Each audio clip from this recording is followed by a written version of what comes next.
Wiriwiri and Kina by Ruth, and Hēmi Dale. My cousin Kina wanted me to come to live with her at the Pākehā school.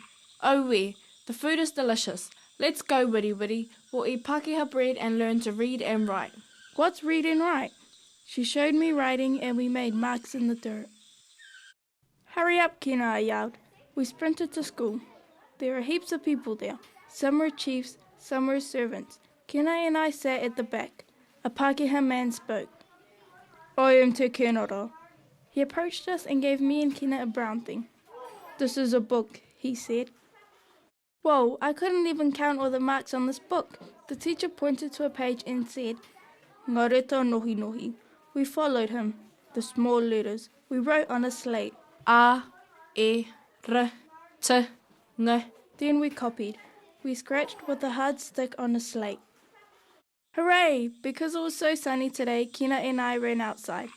Come back to your lessons, Te Kenara called. No, Te Kenara, it's time to play because it's warm.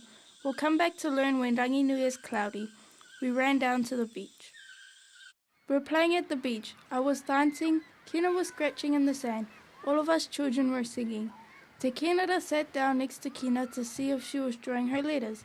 I danced over and grabbed his hat. Kina and I played a game with it. Te Kenara laughed. Te Kenara said to Kina, write some letters. Kina drew an A in the sand with her stick. That's good, said Te Kenara. Wiriwiri, can you draw an A too?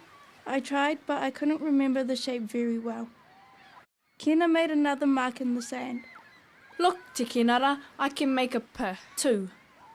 You can write a word now, Kina. Put those two letters together to make a word. Kina wrote a P and an A. Good, said Te Kenara. You have written the word pa. Great writing. Great work here. And Te Kenara gave us a fish hook each. Woohoo! We said a karakia. We ate some Pākehā bread. Scrumptious. I love school. There was no bread to eat at school today, so us children left to gather kaimoana. We gathered pipi and cockles to cook and eat. Te Kenara followed us. He stayed at the beach. He tried to teach us there. He likes us and he likes our fun. We all woke at school to someone calling, It's come from London. I jumped up off my sleeping mat and ran to have a look. There was a big wooden box. The clothes. It's the school clothes. We danced with joy. I like the school. It's dry and warm. I am with my friends and family night and day. I can go home to see my parents when I want. Te Kenara enjoys being with us, and it is fun.